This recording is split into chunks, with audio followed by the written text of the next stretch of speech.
सबैलाई स्वागत छ नेपाल अनलाइन स्टडी युट्युब च्यानलमा। सदाझै आज पनि म उपस्थित भइसकेको छु तपाईहरुकै लेखक तथा प्रशिक्षक रेशम कुमार बिसी। आज मैले सदाझै नयाँ टपिक लिएर आएको छु। आज म नेपालको संविधानमा भएका 35 वटा भागलाई कसरी याद गर्ने त त्यो कुरा सिकाउँदै छु। 35 वटा भागहरुलाई तपाईहरुले कुनै पनि चाहिँ एकचोटी पढेपछि नबिर्सिने गरेर मैले चाहिँ सिकाउने छु। कसरी पढ्ने यहाँ हेरौँ है त। 35 वटा भागहरु, नेपालका संविधानका 35 वटा भागहरु।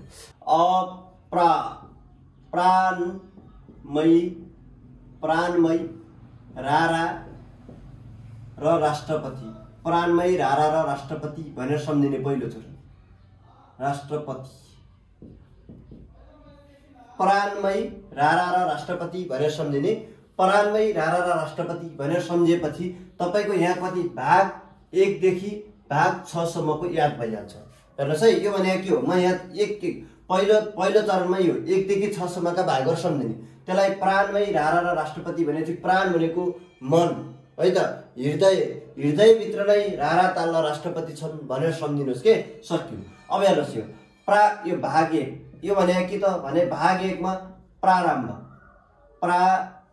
प्रारम्भिक है त, भाग 1 को प्रारम्भिक। अनि अर्को भाग 2 मा के छ, नागरिकता। न भनेको नागरिकता सम्बन्धी व्यवस्था छ। अनि त्यसरी भाग 3 अर्को छ भाग 3।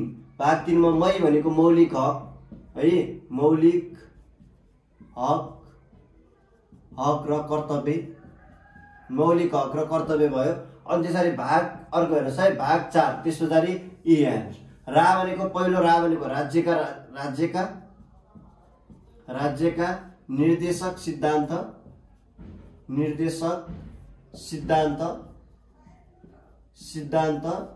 नीति तथा दायित्व यो सम्बन्धी व्यवस्था छ। र रा भनेको हेर्नुस् है, भाग 5 मा अर्को रा भनेको राज्यको संरचना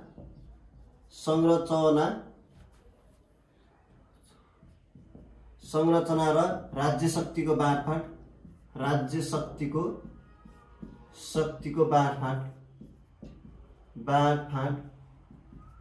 हेर्नुस् है, राज्य शक्तिको बाँड। भाग 6 मा त्यहाँ राष्ट्रपति भनेको छ नि, हेर्नुस् राष्ट्रपति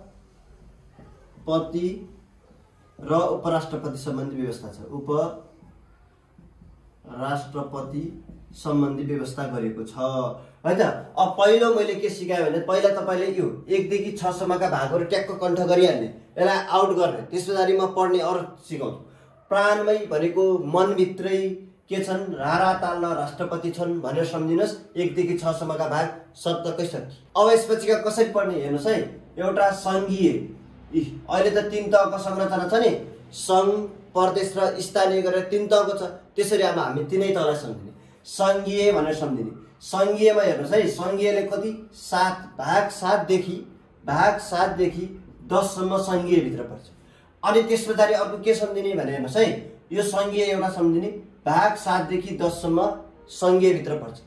अनि त्यसपछि अर्को न्याय र महान्याय भनेर सम्झिने। न्याय र महान्याय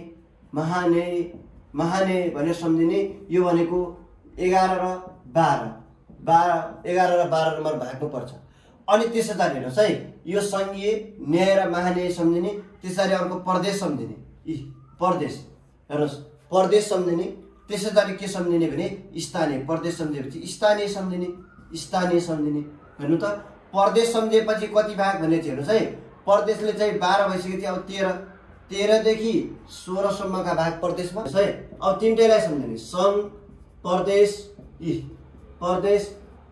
र स्थानीय सम्झिने। यसलाई भाग 20। अब यसलाई मैले पुरा लेखेँ हेर्नुस् है। संघीय सम्झिने, न्याय र महान्याय, प्रदेश, स्थानीय, संघ, प्रदेश, स्थानीय सम्झिनुस्। भाग 20 सम्म सर्लक आउँछ। अब यहाँ संघीय भनेपछि हामीले के जान्नु पर्यो भने 7, 8, 9, 10 भने 4 वटा छन् भने एउटा संघीय कार्यपालिका। हेर्नुस् है, संघीय कार्यपालिका यो एउटा, यो भाग 7 मा छ। अनि त्यसरी हेर्नुस् है, अर्को संघीय व्यवस्थापिका। संघीय भनेको छ नि, संघीय व्यवस्थापिका यो भाग कतिमा 8 मा। अनि त्यसरी हेर्नुस् है, अब संघीय त भइहाल्यो, संघीय व्यवस्थापन कार्यविधि, यो व्यवस्थापिकाले गर्ने कार्यविधि बारे छ। संघीय व्यवस्थापिक कार्यविधि यो भाग 9 मा भयो। अनि त्यसरी हेर्नुस् है, भाग 10 मा संघीय आर्थिक कार्यप्रणाली, आर्थिक कार्यप्रणाली यी हेर्नु त यी छन्। अनि यसलाई 10 मा राख्यो। 7 देखि 10 सम्म संघीय कार्यपालिका, संघीय व्यवस्थापिका, संघीय व्यवस्थापन कार्यविधि, संघीय आर्थिक कार्यप्रणाली भनेर 7, 8, 9, 10 सम्म। अब यसपछि न्याय र माने भनेका हेर्नुस् दुईटा। न्याय र माने भनेको एउटा न्याय भनेको न्यायपालिका है। न्यायपालिका कतिमा छ भन्यो भने 11 मा, न्यायपालिका भाग 11 मा। अनि महान्याय भनेको महान्यायाधिवक्ता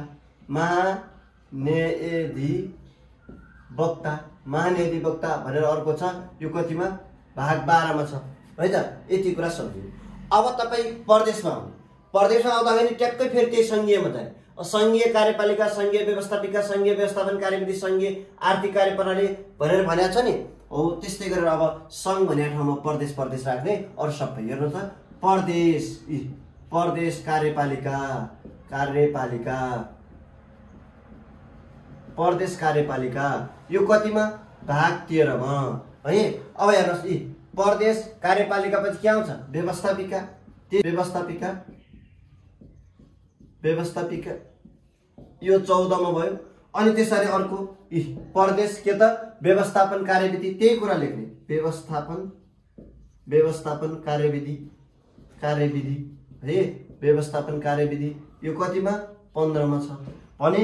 अब अर्को के रह्यो प्रदेश, त्यसरी के आर्थिक कार्यप्रणाली, प्रदेश आर्थिक कार्यप्रणाली है। आर्थिक कार्यप्रणाली यो कतिमा छ त्यो 15, यो 16 मा छ। हेर्नु त ट्याक्कै। अब हामीले के सम्झ्यौँ संघीय, न्याय र महान्याय, प्रदेश, स्थानीय भनेर यसरी सम्झ्यौँ नि। अब त्यही कुरा दोहोरिने हो कि यहाँ संघीयमा तपाईँले 4वटा भनेर पढ्नुभयो, यो 4वटा याद गर्नुहोस्। अब त्यसै गरेर क्रमशः फेरि संसद भन्ने ठाउँमा प्रदेश राख्ने। अनि कार्यपालिका, व्यवस्थापिका, व्यवस्थापन कार्यविधि अनि आर्थिक कार्यप्रणाली। त्यही भएर प्रदेशमा 13 देखि 16 लिन्छ भन्ने कुरा सम्झिनु पर्यो। संघले 7 देखि 10 लिन्छ भन्ने कुरा सम्झिनु, स्थानीय 17 देखि 19 लिन्छ भन्ने कुरा सम्झिनु पर्यो। यसरी गर्दाखेरि अब यहाँसम्म प्रदेशको पनि याद भयो। अब हामी 17 देखि 19 हुन्छौँ, स्थानीयले 17 देखि 19 लिन्छ भनेपछि अब स्थानीयमा के हुँदैन भने हेर्नुहोस्, सङ्घमा भएको र प्रदेशमा भएको कुन हुँदैन भन्ने कुरा याद गर्ने। यो हुँदैन, व्यवस्थापन कार्यविधि हुँदैन। व्यवस्थापन कार्यविधि सङ्घ र प्रदेशमा छ, स्थानीयमा व्यवस्थापन कार्यविधि हुँदैन। अरू खर्लकै लेख्ने फेरि। अब त्यस्तै गरेर लेख्नुहोस् त। अब के भयो 17 मा के हुने भयो त स्थानीय भनेर लेख्नुहोस्। स्थानीय कार्यपालिका, हेर्नु त कार्यपालिका, स्थानीय कार्यपालिका भयो है त, स्थानीय कार्यपालिका। अनि अब अर्को के हुने भयो स्थानीय, फेरि के हुने भयो व्यवस्थापिका, व्यवस्थापिका। अनि त्यसरी के हुने भयो स्थानीय। हेर्नु त अब यहाँ मैले के भनेको छु व्यवस्थापन कार्यविधि हुँदैन स्थानीयमा भनेपछि आर्थिक कार्यप्रणाली, स्थानीय आर्थिक कार्यप्रणाली भयो है, कार्यप्रणाली भयो। अब यसरी चाहिँ यो के भयो, यो 17 भयो, यो 18 भयो, अनि यो कति भयो 19 सम्म पुग्यो हो, 19 सम्म पुग्नु भयो। यसरी सङ्घ, प्रदेश र स्थानीय सम्झिने। ट्याक्कै 7 देखि तपाईँ चाहिँ 20 सम्म मजाले सर के अरे नदी बगे जस्तै बग्न सक्नुहुन्छ के। सङ्घका सम्झिने 4वटा, यो याद गरेपछि ट्याक्कै प्रदेशमा जाने। प्रदेश कतिदेखि छ त्यसलाई ख्याल गर्ने फेरि 13 देखि 16 छ, ट्याक्कै प्रदेशमा जाने, प्रदेशका 4वटा। अनि त्यसरी स्थानीयमा जाने, स्थानीय कतिदेखि 3टा मात्रै, को हुँदैन व्यवस्थापन कार्यविधि हुँदैन, अरू सबै हुँदैन।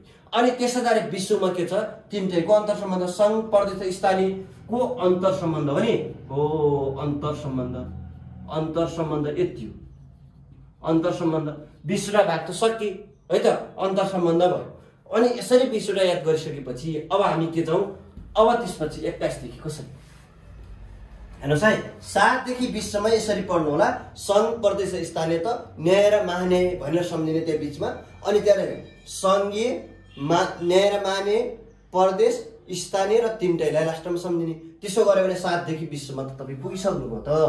अब रह्यो के त 20 देखि 35 पुग्नु पर्यो भने अब 15वटा कसरी सम्झिने भने 21 देखि। अब त्यसरी संवैधानिक निकायलाई सम्झिने। संवैधानिक निकाय कतिवटा छन् संवैधानिक निकाय 13 वटा छन्, तर के छ भने हेर्नुहोस् है, भाग 7 वटा लिन्छन्। अब यहाँ संवैधानिक निकाय सम्झिने, संवैधानिक निकायले कति लिन्छ भने 21 देखि 27 सम्मका भाग सकिहाल्छ नि, यति बुझ्नुभयो भने। अहिले संवैधानिक निकायलाई कसरी याद गर्ने भने हेर्नुहोस् है, अमलो भनेर सम्झिनुहोस्। अमलो निमा भन्ने केटीलाई सम्झिने, अमलो निमा भन्ने केटीलाई सम्झिने, फेरि त्यही अमलो निमा भन्ने केटी सम्झिने, प्रा भनेर सम्झिनुहोस्। अमलो निमा प्रा भनेपछि अब हेर्नुहोस् है, अब यहाँ के भयो भने भाग 21 देखि भाग 21 मा चाहिँ अख्तियार दुरुपयोग अनुसन्धान आयो। अख्तियार दुरुपयोग अनुसन्धान आयो, अनुसन्धान आयो है, यो अनुसन्धान आयोग हो। अनि त्यसरी भाग 22 हेर्नुहोस् है, भाग 22 मा के भयो भने संवैधानिक निकाय म भने के महालेखा परीक्षकको व्यवस्था गरिएको छ। अनि त्यसैगरी हेर्नुहोस् है, भाग 23 मा के छ, लो भनेको लोक सेवा आयोग।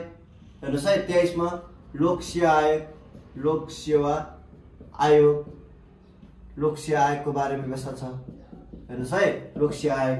अनि त्यसरी भाग 24 मा के छ, भाग 24 मा नि भनेको निर्वाचन आयोग,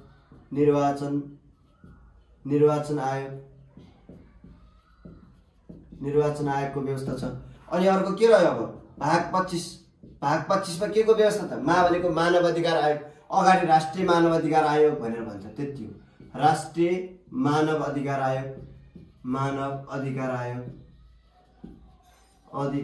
आयोगको व्यवस्था छ, आयोग भयो है, राष्ट्रिय मानव अधिकार आयोग। अनि त्यसरी रह्यो कि भाग 26 मा के छ हेर्नु त, मा भने चाहिँ अब राष्ट्रिय प्राकृतिक स्रोत तथा वित्त आयोग, राष्ट्रिय प्राकृतिक स्रोत तथा वित्त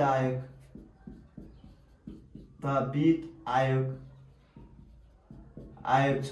अनि त्यसरी भाग 27 अब बाँकी के रह्यो, भाग 27 मा के छ, भाग 27 मा हेर्नुहोस् है, भाग 27 मा अन्य आयोग भनेर राखेको छ।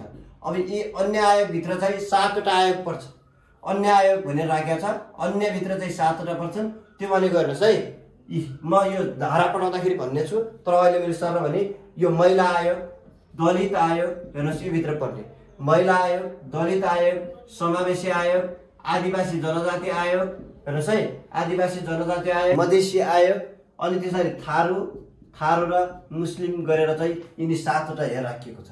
यी 7 वटा आयोगहरूलाई यहाँ भित्र राखेको छ, अन्य भनेर भाग 27 मा। यसरी संवैधानिक निकायले 21 देखि 27 सम्म लिन्छन् भन्ने कुरा सम्झिने। अनि 27 सम्म तपाईँ भागमा पुग्नुभयो, संवैधानिक निकायका नाम पनि जान्नुभयो है त। यसरी क्याटेगोराइज गरेर पढ्ने के, पहिलो एउटा सूत्रमा पढ्यो, त्यसरी सङ्घ प्रदेश स्थानीयवालालाई पुर्यायो, त्यसले 20 पुर्यायो। अब संवैधानिक निकायले 21 देखि 27 पुर्यायो भने अब लास्ट टका कसरी पढ्ने, अब एउटा फेरि सूत्र जान्नुहोस् है त। अब एउटा सूत्र जान्नुहोस्, अनि 35 वटा भाग सकि। हेर्नु त, अब यसपछि हाम्रा के रह्यो भने अब बाँकी हेर्नुहोस्, अब हाम्रो बाँकी रह्यो कतिदेखि भने भाग 28 देखि 35 सम्म पुग्नु छ। भाग 28 देखि 35 पुग्नलाई कसरी पढ्ने भने हेर्नुहोस्, दुईटा रा सम्झिने, दुईटा स सम्झिने, हेर्नुहोस् है, दुईटा स, अनि बि स प स भनेर सम्झिनुहोस्। भाग कतिदेखि 28 देखि 35 मा पुग्यो, कुरो खाली सक्खु।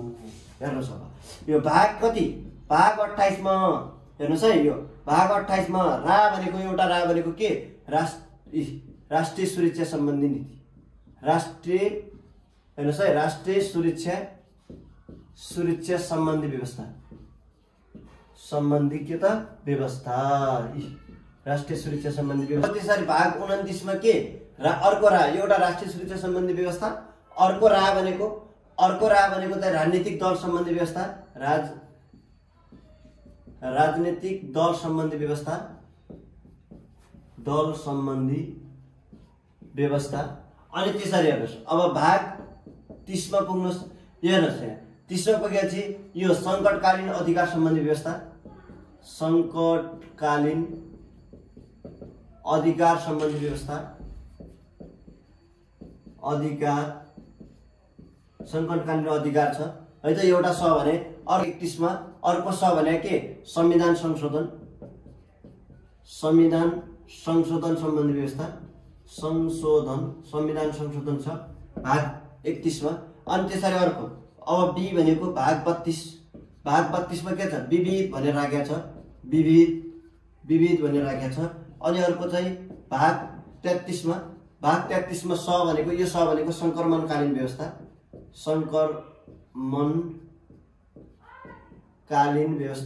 संक्रमणकालीन सम्बन्धी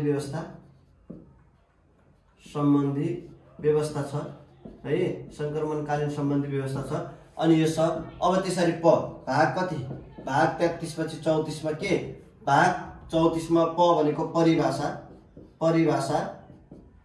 र व्याख्या भनेर राखेको छ अनि अब लास्ट रह्यो के भाग 35 मा के व्यवस्था गरेको छ भाग 35 मा संक्षिप्त हेर्नुस् है संक्षिप्त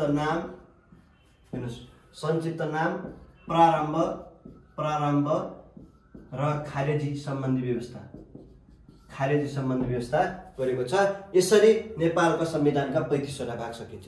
तपाईले क्याटेगोराइज गर्ने मैले कसरी सम्झाएँ भने एउटा सुरुको सूत्र सम्झाएँ, त्यो सूत्र सम्झिने प्राणमै रारा ताल राष्ट्रपति छ भनेर एउटा सम्झिने सूत्र। त्यसैगरी केलाई सम्झिने भनेको छु संघ हेर्नुस् है संघ प्रदेश र स्थानीयलाई सम्झिने यति गरे भने 7 देखि 20 मा पुगिहाल्नुहुन्छ। त्यसैगरी केलाई सम्झिनु पर्यो भने संवैधानिक निकायलाई सम्झिनु पर्यो। संवैधानिक निकायलाई सम्झिनु भने कतिमा पुग्नु हुँदैछ तपाई 21 देखि 27 मा पुगिहाल्नुहुन्छ। अनि पछि चौथोमा के त फेरि लास्टमा पनि सूत्र, फर्स्ट पनि सूत्र लास्ट पनि सूत्र, दुईटा 4 चरण बनाएर ट्याक्क पढ्नुस् फर्लकै 35 वटा भागहरु कण्ठ हुन्छ। म तपाईलाई यो त भाग सिकाएँ। अब म तपाईलाई फेरि अर्को एपिसोडमा चाहिँ के लिएर आउँछु धाराहरु कसरी याद गर्ने 308 वटा धारा याद गर्ने टेक्निक सिकाउने छु अब अर्को एपिसोडमा। त्यसको लागि हाम्रो नेपाल अनलाइन स्टडी युट्युब च्यानललाई लाइक सब्स्क्राइब गर्न नभुल्नुहोला।